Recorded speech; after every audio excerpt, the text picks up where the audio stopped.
Welcome to another episode of Conversations with Coleman. If you're hearing this, then you're on the public feed, which means you'll get episodes a week after they come out, and you'll hear advertisements. You can get access to the subscriber feed by going to colemanhughes.org and becoming a supporter. This means you'll have access to episodes a week early, you'll never hear ads, and you'll get access to bonus Q&A episodes. You can also support me by liking and subscribing on YouTube and sharing the show with friends and family. As always, thank you so much for your support.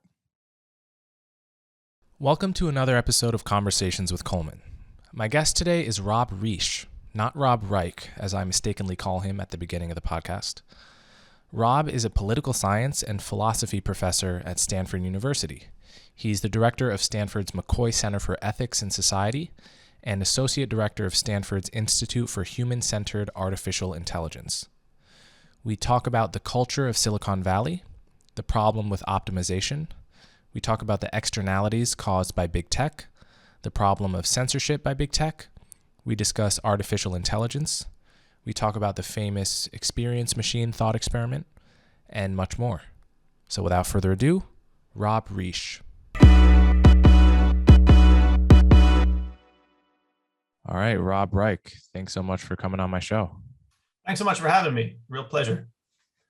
So the topic of our conversation today is a book that you've co-written called System Error: Where Big Tech Went Wrong and How We Can Reboot. So if I'm correct, this is a book that's co-written by three authors: you, a philosopher, a computer scientist, and a political scientist, correct? Is that right? That's right, exactly. We each bring a different kind of framework to the question of big tech companies and the revolution in computer science over the past 50 years. So how is it that the three of you came together to want to write this book? Yeah, we each have different motivations. So I'll report mine and then just give you a hint about the motivation for Jeremy, who's the policy expert, and Mehran, who's the computer scientist. So for me, as the philosopher, I have been at Stanford now for 25 years, and I've witnessed what I think is fair to call the great migration of undergraduate students away from the humanities and social sciences to major in computer science at Stanford in record numbers, a trend that's also happening at many other universities. As the technical skills that a computer science major can provide have become ever more valuable in the marketplace, the number of people majoring in computer science has just gone through the roof, and at Stanford it's very high, in part because of the really terrific teaching that goes on in the computer science department at Stanford. And then what happens is that students hop on what I think is a conveyor belt, where you get these technical skills and then you get heavily recruited by big tech companies or startup companies, and off you go on your merry way. And about 5 years ago, as I had witnessed all of this happening over the past decade, some of the great concerns that became publicly visible about misinformation and disinformation, automation that displaces people from the workforce, privacy abuses by tech companies, algorithmic bias or discrimination.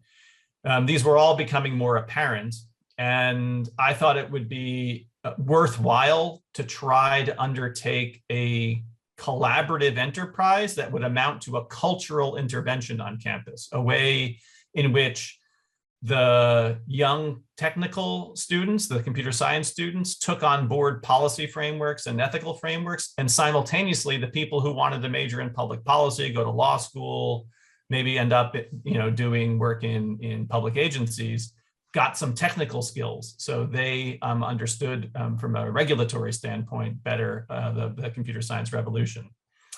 So we collaborated in order to generate a new course, out of which grew the book. And the interesting thing, I think, from my point of view, at least as an educational undertaking, is that it's the only course I'm aware of in which there are technical assignments, policy memos, and philosophy papers all in the same class. Don't want to do something in which it's like, take an ethics course. There's a single class you can take once over your 4 years as undergraduate students, and check that box, sooner rather than later. The whole idea is to embed this within the technical enterprise. Mehran, the computer scientist, had similar motivations. He'd spent 10 years at Google as an early employee, and saw what he would describe as Google sort of take a bit of a wrong turn from the early days in which it was more motivated to do no evil, as the motto went. And Jeremy had high-level service in the Obama administration and saw, as various high-level policy debates played out, how technically unaware so many people in government were, and wanted to bring the policy mindset and technical mindset together. So that was the origin of the course. And then some of this filtered into the book. It's cool that you were able to combine all of those different angles in one course, because I think we, as students, have a tendency to compartmentalize things. Yeah. So you take the ethics class, and no professor is necessarily going to force you to think about your other classes in terms of ethics, or bring what you're learning into your other classes into your ethics class. So by sort of forcing these topics together, I think that would be a more interesting course to take than any individual course. But I'm curious, did you take turns lecturing? How did 3 people teach one course? Yeah, we spent about a year working together before we started teaching to develop a bit of a common language, to decide the architecture of the course. And we're all present in every single class session. One or the other of us typically has a lead responsibility for framing a discussion in class and leading the presentation. But frequently, it's all 3 of us participating in class-wide discussions, despite the fact that the class is relatively large, about 300 plus people. We don't do it as just a one-way lecture. We do small group discussions. We have case studies that were specially written for the course. We try to make the class as engaging as possible. I mean, for any of the listeners who have some, took philosophy classes in college, my goal was to avoid a kind of cartoon-like version of a philosophy and technology class in which the philosopher says, you have to understand utilitarianism, and you're going to read Bentham and Mill, and you have to understand deontology or rights-based moral theory, and you're going to read a whole bunch of Immanuel Kant. And then we'll talk about the trolley problem with autonomous vehicles. And the philosopher never really engages where the technically minded students are. So this collaboration also signaled, I think, to students, oh my gosh, the guy who teaches the intro to computer science class is teaching this class. Oh, the guy who teaches the class on justice on campus is teaching this. Oh, the guy who teaches the class on public policy. All 3 of them in one class. That was the kind of the signal we wanted to send to students, avoiding, just as you said, learn as you will, tick a bunch of boxes as you go along the way. Oh, yeah, it's good to get political science, good to get computer science, but they're not integrated. They're not speaking to each other necessarily. Yeah. And I guess someone towards the beginning of the book, you talk about how there's this culture in Silicon Valley and therefore in Stanford of people that are very tech savvy and ambitious, either starting companies or joining startups, in sort of the Steve Jobs mold. Yep. And caring a lot about quote unquote disruptive change, which becomes a buzzword after a while. Yep. And inevitably just falling back onto making software that just caters to many of our lowest impulses and makes a lot of money because of its ability to be like sort of what sugar is to our taste buds, but for our minds. Yeah, that's a good way to put it. Yeah, and it's not popular to put ethics first, or right. To really think about, as you put it in the book, you talk about optimization, right? This is right. a really core goal for anyone who cares about technology, but very rarely do people ask what's worth optimizing for to begin with. And I think that's sort of your impetus for writing this book, no? Yeah, absolutely. The optimization mindset is one of the core, parts of the problem that we diagnose. Optimization has a place, but as a life outlook, I think it leads to some problems. Not everything in life can be described as an optimization problem, contrary to what some technologists or computer scientists might say. And in addition, I think just as you described, Coleman, the idea that optimization is itself the valuable thing is a misunderstanding, because optimization is only as good as the thing we're optimizing for. And unless we have an independent assessment about the goal or the end or the objective function, optimization for a bad outcome makes the world worse, not better. So I think computer scientists need to pay at least as much attention to the thing they're optimizing, in addition to focusing on optimization as itself the good. And that's what I believe is a misunderstanding. You give an interesting example at the beginning of the book, and I may be getting some of the details wrong, but there was someone who created a startup to help people automatically pay their parking tickets. Automatically get out of paying their parking tickets. Sorry, yeah, that's right. Yeah. Automatically protest their parking tickets. That's right. In the easiest, quickest possible way. And so, which just seems like an awesome idea as someone on the surface, that's right, who's, gotten fat parking tickets in New York once for, sitting 5 minutes out of an apartment I was moving into, and others that were totally deserved. Yep. I suppose all were deserved in some sense, but it's a great idea on the surface, but as it progressed, you saw some problems with it. Can you describe? Yeah, just as you say, we give an example of this company called Do Not Pay, which offers this service of optimizing the grievance procedure you can use to try to get out of paying a parking ticket. And I can imagine a whole bunch of stories a founder or a technologist could tell about why this would be a valuable undertaking. But the kinds of things we heard from the particular person who started the company amounted to, basically an idea of sticking it to the man. It's just somehow unfair that parking tickets exist, and if you can get out of paying them, and it's better if you can do it in an automated way, why wouldn't you do that? The origin story he tells of the company is that he got a whole bunch of parking tickets as a high school kid, and he was sick and tired of having to pay them. And so he found a way to just make it far easier for him to get out of paying parking tickets, and then why not bring it to other people? And as we say then in the opening pages of the book, well, parking tickets serve a legitimate function. They are a source of revenue for municipalities. They avoid alternate side of the street parking problems so that there can be street cleaning. Parking in a disabled spot, that's a problem for other people who are disabled if you take the spot. It's a way of then trying to also provide a modest incentive for people to take public transportation. So I can imagine that there are stories to tell about why this would be a good thing, but none of those stories were on offer in our experience from the person. And the idea was, basically, well, if you can get out of paying a parking ticket, you should, because who wants to deal with the hassle of parking tickets? And that just seems to us like the prototypical way of disrupting for disruption's sake, with no account of the other values that might be at stake in optimizing a grievance procedure for getting out of parking tickets.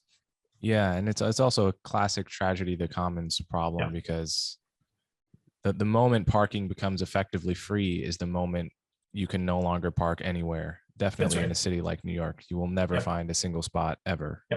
So, and that's certainly not optimal. But I thought the even more interesting aspect of this was I can imagine this idea being sold as an effort to fight, income inequality and to help, to help poor people who don't have time and really can't not think about a $100 traffic ticket, right?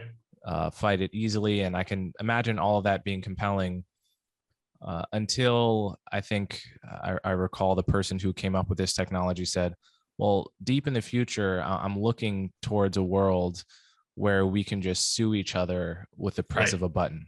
Yep. Because wants to disrupt lawyers. We'll have lawsuits filed at the click of a button as well. It's the the thirst for disruption, run amok.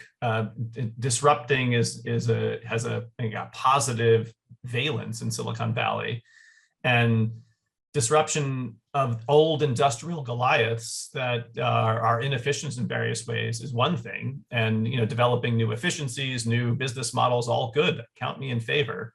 But you should have an account, a story to tell about, if you succeed at disrupting, what are the other potentially good values, good social systems that exist that you might want to have an account for. We give another example in the book of this thing, which is a kind of triviality at a certain level, but is a nice illustration, I think, of Soylent, this meal replacement powder, also created by some Silicon Valley engineers. And the origin story of this, I find the following sentence an incredible sentence for someone to have said. The founder of this company said, "I discovered that food is an inefficient vehicle for the body's nutritional needs. You got to shop for stuff. You have to cook. You have to clean up afterwards. You might have to socialize with people while you're eating. And it's just a pain in the ass to have to eat food." And so the idea was, create a powder that allegedly is optimized for the body's nutritional needs. You add some water, you shake it, you drink, you're done for the day, or have it 3 times. And all right, let's grant the guys who created this the benefit of the doubt to say they've optimized for the body's nutritional needs in a super efficient, low-cost way. Job well done. It turns out that food has other values attached to it. It's a source of cultural identity for some people. It's a source of pleasure for other people to eat the stuff that tastes good. And then it's also a source of social gathering and social connection. So a world in which Soylent was the only thing we had to feed ourselves with would be a terrible world. Not because what they did was bad. They optimized for one thing and neglected a range of other values. And I think that's another story of disruption in Silicon Valley. You succeed at optimizing a particular thing that unsettles the broader ecosystem in which other values are also at stake. And so to give a concrete example that comes up later in the book that's more significant than, say, Soylent is, the end-to-end encrypted messaging platforms that you and I and all the listeners probably use, whether it's iMessage or WhatsApp or Signal or Telegram, those are optimized for privacy and this technical accomplishment of encrypting messages so that the government can't inspect them, and not the company either. So it's completely shielded from inspection. Goes all in on one value of privacy. But there are other rival values in a broader social system of personal safety and national security.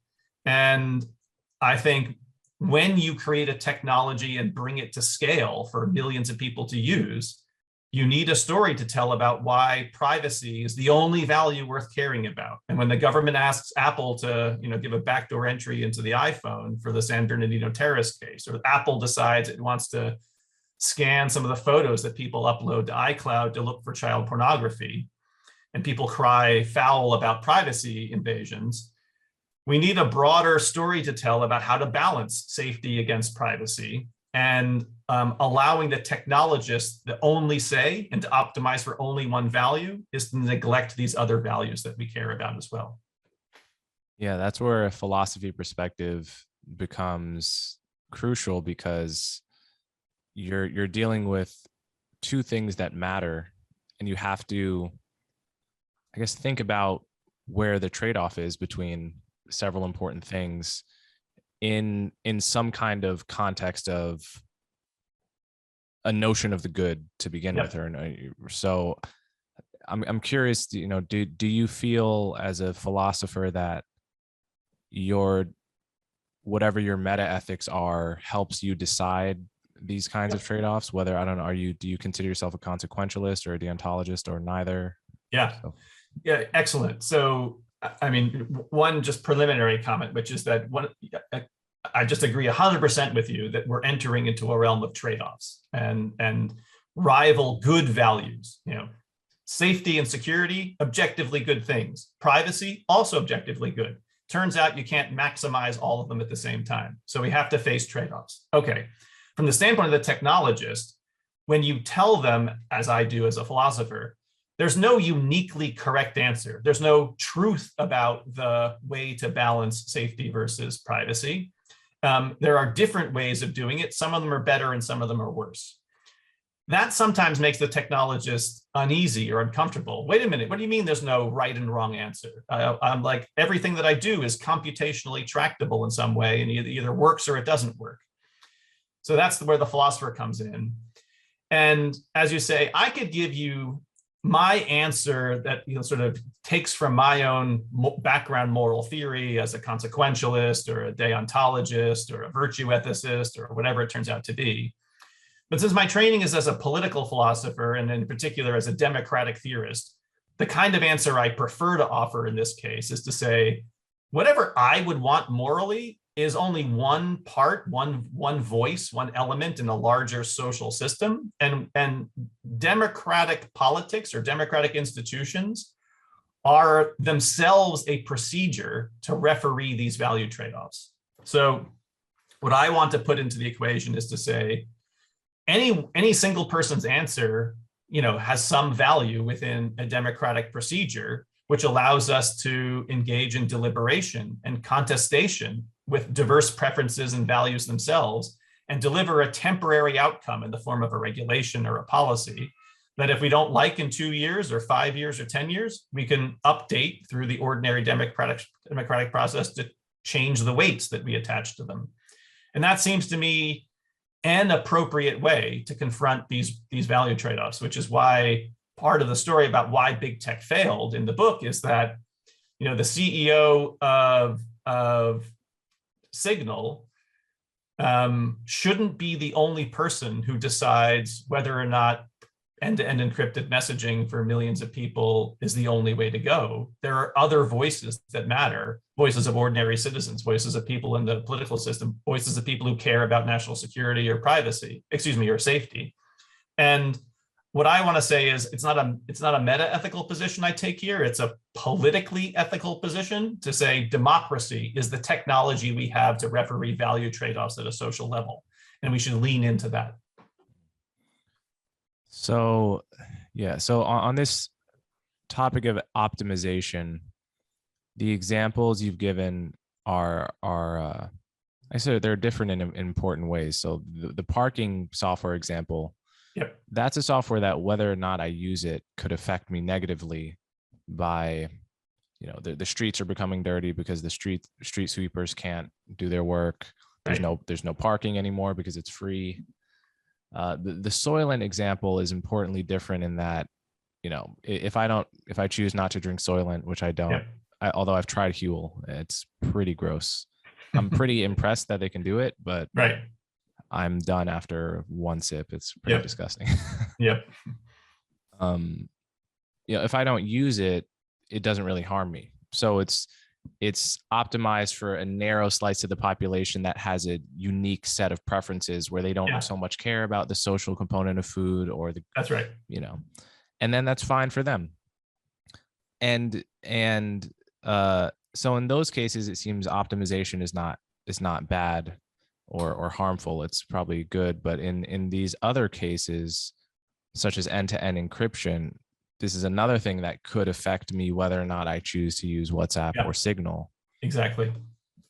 In that, the government may not be able to stop a terrorist bombing that could affect me, or all of these things. So it seems that that's really what it turns on when optimization has externalities. And you talk a lot about tech externalities in the book. And I actually thought of the word texternalities. Oh, that's pretty good. I doubt I'm the first to think of that, but when I was reading it, we haven't thought about that one. That's good. You're free to steal it. Yeah, you're free to steal it.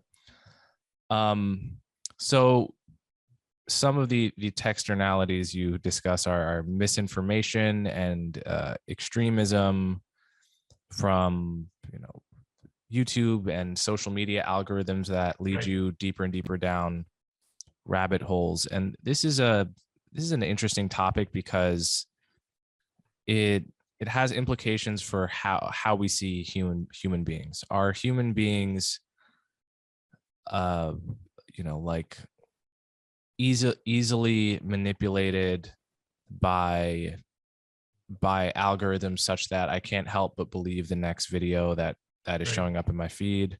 Or are we smart, capable, individuals with agency that are not so easily manipulated by an algorithm?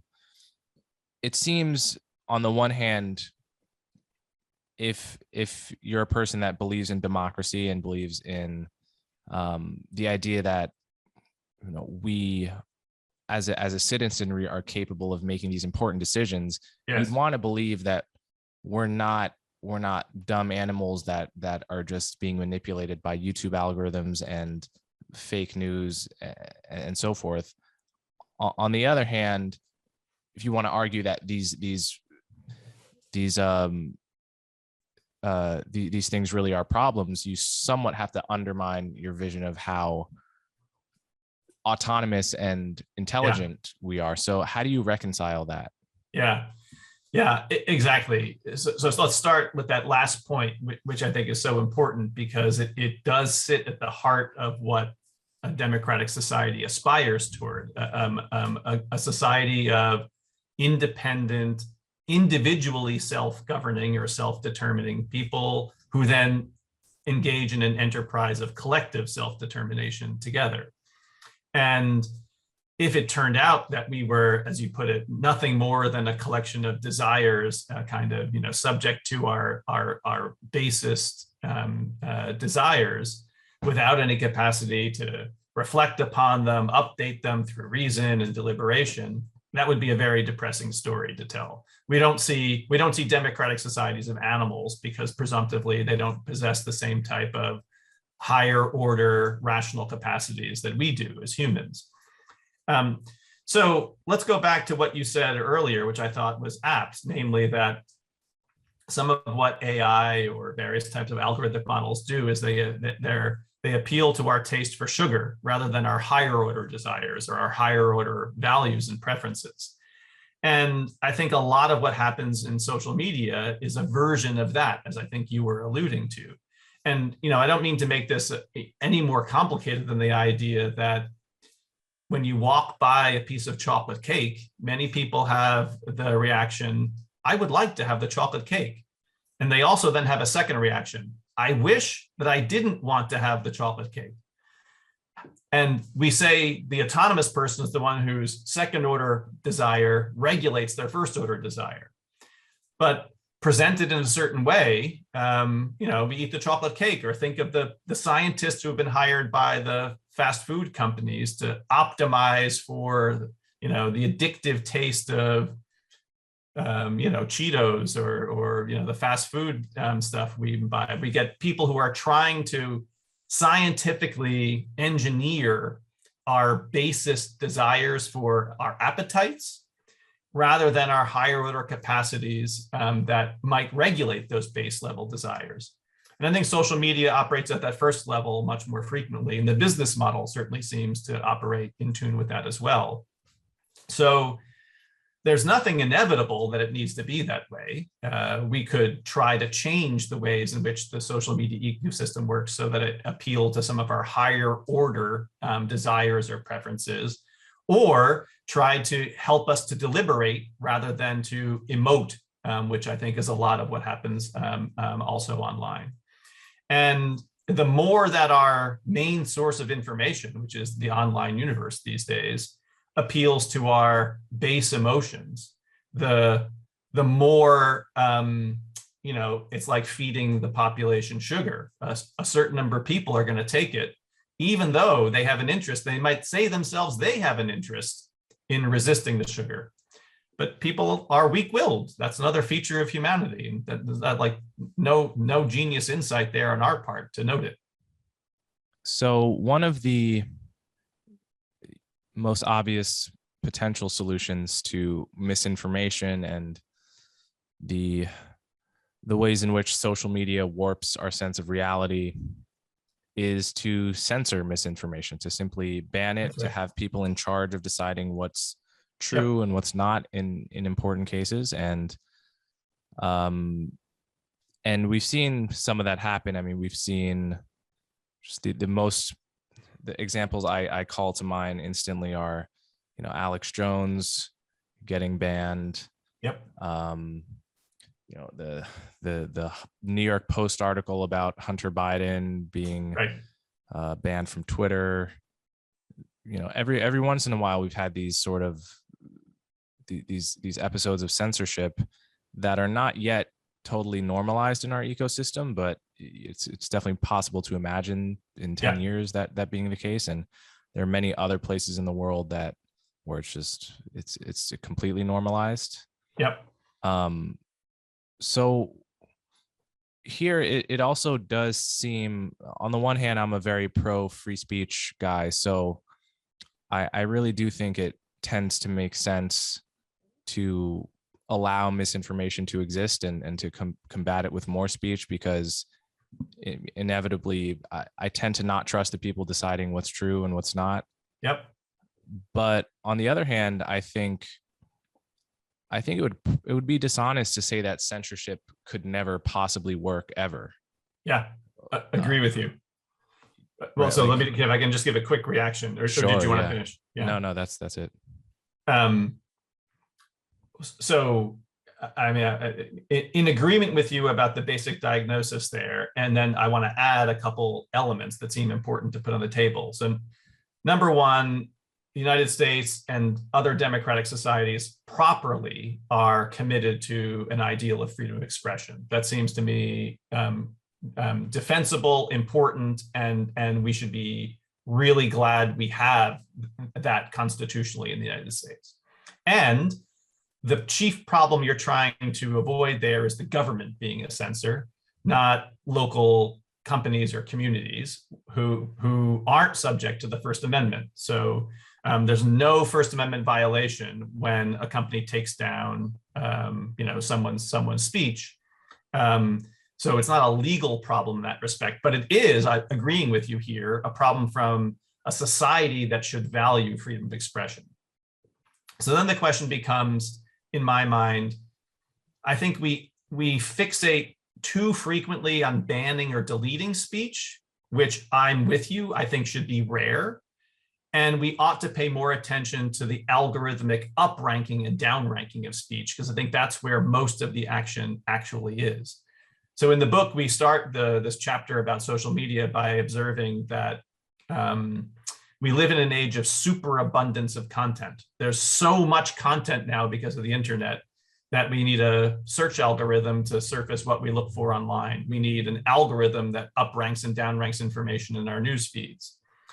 And that feature of what happens online about how we are fed content, I think is the key thing to appeal to. So if there's a lot of evidence about a particular, say, I don't know, vaccine misinformation circulating online, and the companies decide to downrank that rather than banning it, it allows people who still want to search for it, allows people who still want to engage with it a chance to find it, but it won't be served up to you, or it won't be upranked in because it's been engaged with. That seems to me a sensible approach and relies upon the kind of internal policies of companies rather than a government imposition from the outside. That's the kind of approach that we favor in the book, and seems to me to make sense. Yeah, so that's I'm not sure if that's exactly what people mean by shadow banning on Twitter. Shadow banning, at least as I understand, would be it's neither upranked or downranked. It will never show up in your feed unless you search for it, actually. Yeah, so it's basically just down regulating someone. That's right. Right. So that's the kind of thing that could only exist on the newer Twitter, not that new anymore, but the new Twitter that is no longer just a timeline where that's everything right. is not a reverse chronology. Yeah. Right. It's leaning into the fact that we're now using an algorithm to decide what you see. And one of the many preferences we're going to optimize for is truth value as we see it, for at least for important claims. I mean, that doesn't seem crazy if you're already having an algorithm. If I already accept that Twitter has an algorithm deciding what I'm going to see based on some values, like whether I'm likely to click on it, engage with it, and so forth, and it wants to not show me what it or down regulate vaccine misinformation, in a Right. way that doesn't make it impossible for it to Yep. show up if I care enough. You got it. Yeah, so that's I mean, in theory, that seems like it could work.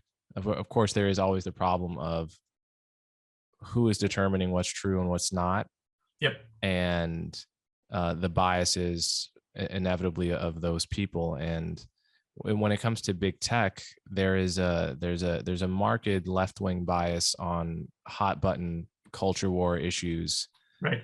that is going to definitely frustrate the entire cultural right.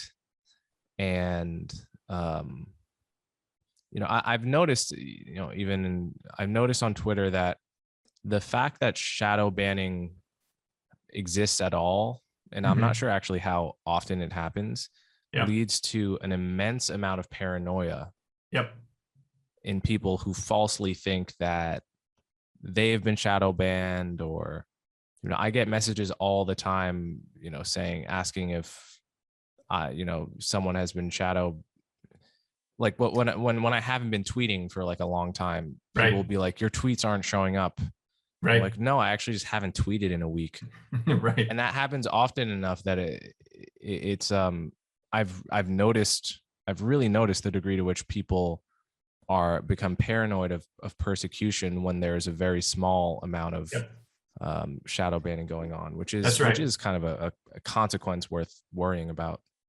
Agree entirely. Let me try out on you another idea. I'll put it in the form of a question to you. So a colleague of ours at Stanford, a woman named Renee DeResta, has this Yeah. nice line, which is that no one should think that they're guaranteed to freedom of reach. You're only guaranteed freedom of speech.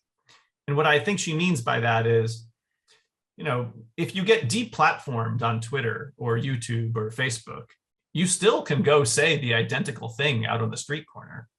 No one has blocked your freedom of expression. What they blocked you from is the algorithmic amplification of your speech. And in part because companies aren't subject to the First Amendment in the same way that it binds government, I'm sympathetic to that orientation in the following sense. Like, the paranoia that you just described is that this platform has been amplifying my content to my followers, and suddenly I don't get a whole lot of engagement. Well, I must have been shadow banned, or I must have been downranked. And I can see how that would be frustrating, especially if someone was making a living, that was their source of income, say as a creator on YouTube or something. But as a matter of freedom of expression, you haven't been blocked from expressing yourself. What you've been blocked from is algorithmic amplification to lots of people. And I don't know if I really am that worried about that at the end of the day, because I like this line: freedom of speech is not freedom of reach. Like, there's no guarantee to algorithmically promoting what you have to say. So the thing about that strikes me as not quite right is the variable of these tech platforms being virtual monopolies. Mm-hmm. Or I guess we can talk about whether they Yep. are in fact monopolies, but like there's Parler. Yep. If you want to go, if you're too conservative for Twitter, Right. But I mean, the moment any of these big tech giants, Facebook, YouTube, Twitch, TikTok, once they enter a lane, the network effects make it such that it's unlike really the standard model of private businesses we've known up till now. Absolutely. And so to be banned from one of them is not to have a buffet of other options one can go to. It's sort of to be kicked out of the game. Yes. Agree with you there. So if you're deplatformed and you no longer have access to the very thing that everyone else is on because of the network effects, this virtual monopoly, I think that is correct. Like, still, strictly speaking, you have freedom of speech. You can go bark on the street corner if you want. But if the online expression of speech is as important, as it seems to me, as the offline expression of speech, then you want access to the network. So one solution, I think this is where you were heading, is antitrust, in order to ensure that we have multiple different networks with different content moderation approaches themselves, and we can sort ourselves into those content moderation networks, social networks that we wish. The problem to confront there is that if the network effect is going to be that strong, people will naturally gravitate over time to the place where the greatest number of people happen to be in order to reach the largest number of people. Even if we broke the companies up today, we should expect to see a return to a quasi-monopoly over time. And that's when I think another technical feature comes into play. We need some type of data portability or data interoperability. So just as if you and I change our cell phone carrier, we can port our number over to the new carrier. If we can find a way suitably privacy protected to port our social graph over to a different provider, then we chip away at that network effect. And that's a technical problem. What would that look like? I'm not sure I totally understand what you're getting at. So let's say you get banned from Twitch or Twitter or whatever. And you think, well, criticizing Soylent too much. Yeah, for criticizing Soylent too much, just hypothetically. Yes. If there's no meaningful other competitor, you've got nowhere else to go. And that's the core objection that I hear you giving, and I think it's right. So in a world in which you're banned now from this one platform, but you could take your social connections with you to another platform. So if you could port the people you're currently connected to on Twitter over to Gab, say, instead of having to have everyone be on Gab automatically in order then to make individual connections with them, that would be a form of interoperability across platforms that would chip away at the network effect. As I say, it'd be really important to do this in a privacy protected manner. And that's what makes this a technical problem, not so much a policy problem. I mean, I'm not the one as the philosopher to answer exactly how difficult the technical problem is, but conceptually, it seems pretty straightforward. Oh, let's promote competition in the marketplace of social media companies by allowing people to shift their entire social graph across different providers, where the providers vary in terms of their content moderation strategies. And then you could have multiple big companies with big social graphs, and it doesn't feel like you've got no other option if you get deplatformed from one. So yeah, I get deplatformed for talking about Soylent, and then I transfer all my Twitter followers over to TikTok or something. And off you go. That's interesting. I wonder how feasible that would be, but yeah, I'm also not the one to answer that question. Yeah. I guess another interesting topic brought up by your book was our artificial intelligence and the problems we will or won't face with those. So this is a topic where it's really hard to know what the world is going to look like in 50 or 100 years. Right. On the one hand, there's some people are worried that we're going to build something that's going to turn us all into paper clips, and other people seem totally unconcerned. And it's very difficult to know actually how hard the problem of artificial intelligence is, because we already have examples where machines have been better than us, better than the best chess player for over 20 years now. Whereas if you asked a machine to like write like a decent song, it would sound probably terrible, or even something simpler than that. Like they're extremely simple tasks that we're still so much better at machines than.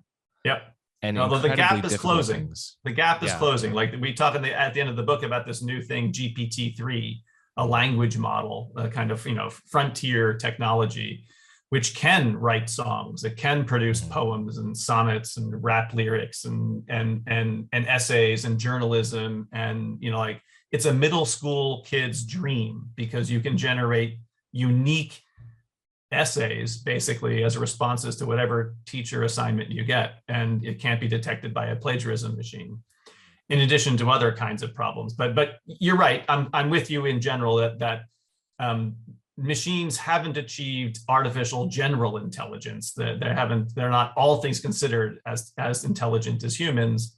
their task-specific intelligence, chess or whatever it happens to be. Yeah, and this is just one of the thoughts I just often have is how the spectrum of difficulty and ease with regard to solving problems in my head is not what it is in reality. Right. So like for instance, we can put on a man on the moon, but we can't X is an expression that's used so often because to testify to this exact thing. It's like, we don't have a cure for the cough. I went to the doctor with a cough, and he said, "Do you want me to give you drugs or something?" I said, "I don't know. You're the doctor. Tell me." He said, "Well, there's nothing. Just wait till it goes away. That's it." But we can put a man on the moon and we can do all this stuff, and I'm coughing the same way cavemen coughed thousands of years ago. So this is the thing about AI is like, what is it going to be more like, putting a man on the moon or curing the common cough? Right. And it's hard to know, but do you have a strong intuition about how much it's worth worrying about artificial intelligence? Yeah. I'll give you really quick 3 different levels of worry, and 2 of them should seem familiar. The third, maybe less so. So on the one hand, machine intelligence has certainly gotten smart enough to displace humans from certain, labor market tasks, rather than humans doing factory fulfillment and boxing, you can get machines to do it. And autonomous vehicles, if they're successful, will displace, thousands and thousands of people who drive for a living, truckers in particular. So the first kind of worry is just to think about the displacement of humans from the workforce and the transition costs that will be, fall on society as a whole to find ways of reskilling, upskilling, transitioning to a different type of market where machines are doing more work than humans have. That's a pretty familiar thought, I think. The second kind of thing is not any one particular replacement or automated technology, but rather the slow aggregation of many of them in which we humans outsource to machines individual decision-making tasks that we previously did ourselves. And what that does is slowly chip away at our own agency, or use the language we were using before, our own autonomy in charting our own lives.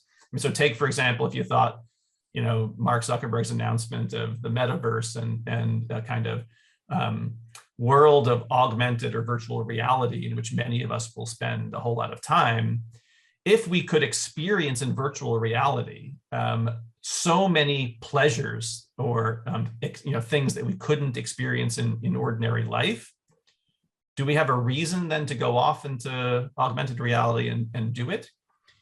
Well, our agency gets severed from the outcomes we experience, and that seems a little troubling. So the more things that machines do for us and the fewer things that we do for ourselves, the less we're self-determining beings, and that threatens our own agency.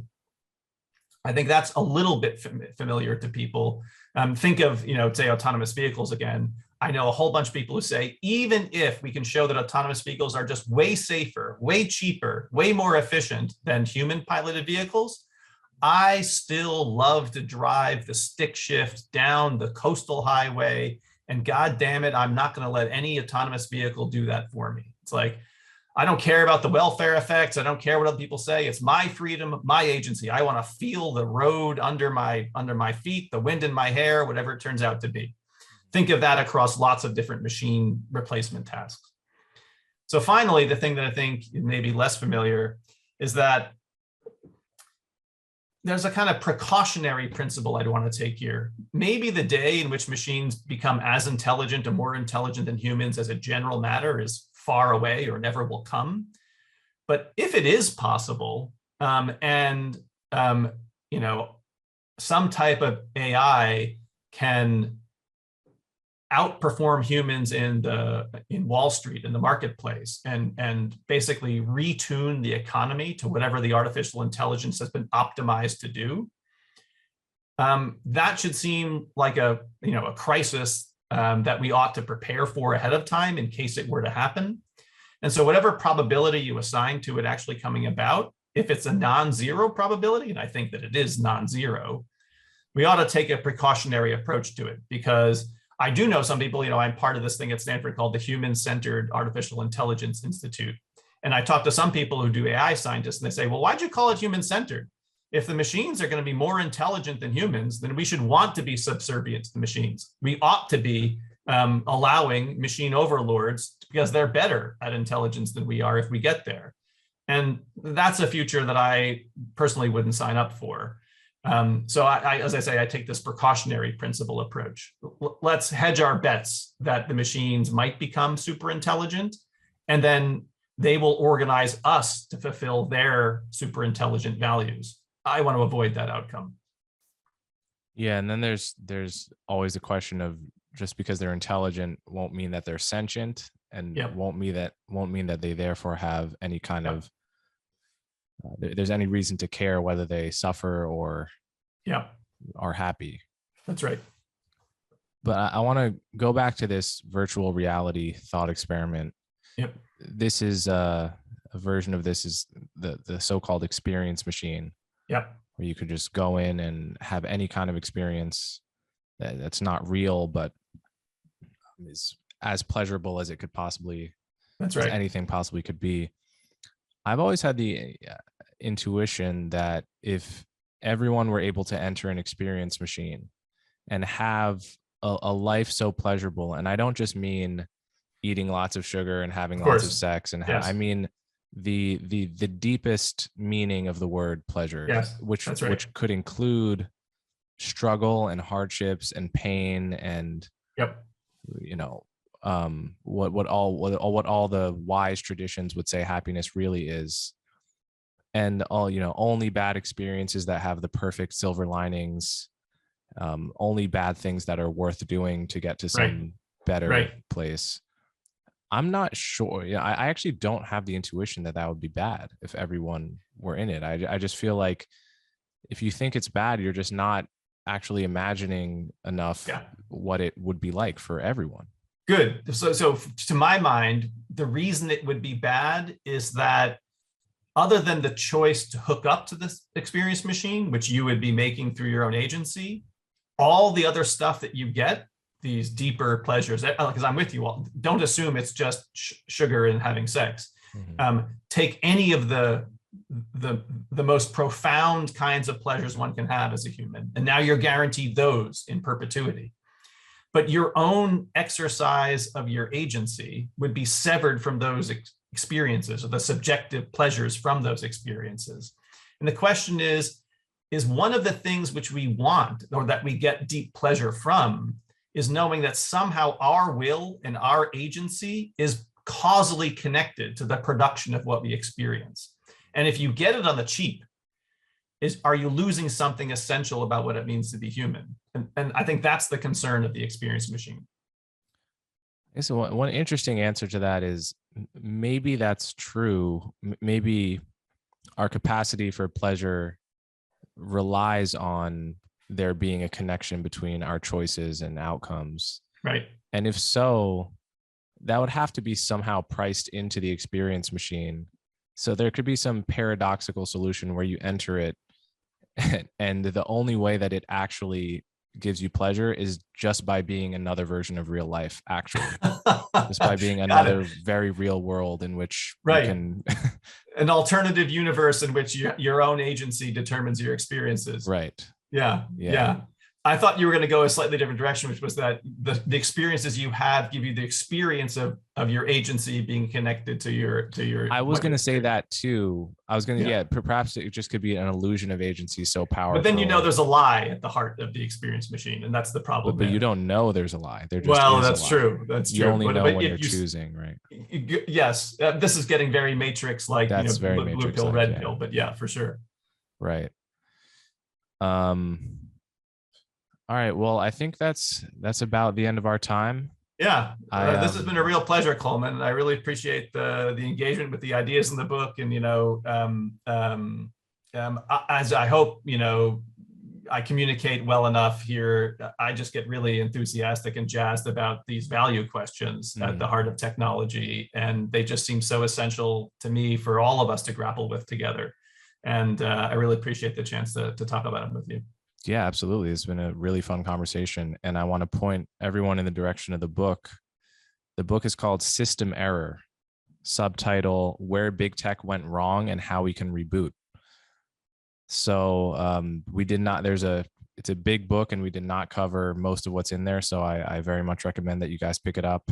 And if you have anywhere else to point my listeners to see your work, a website or Twitter handle or Twitter handle is Rob R-E-I-C-H, Rob Reich, and then the course website, if people want to get a look at the syllabus and all the readings, is cs182.stanford.edu.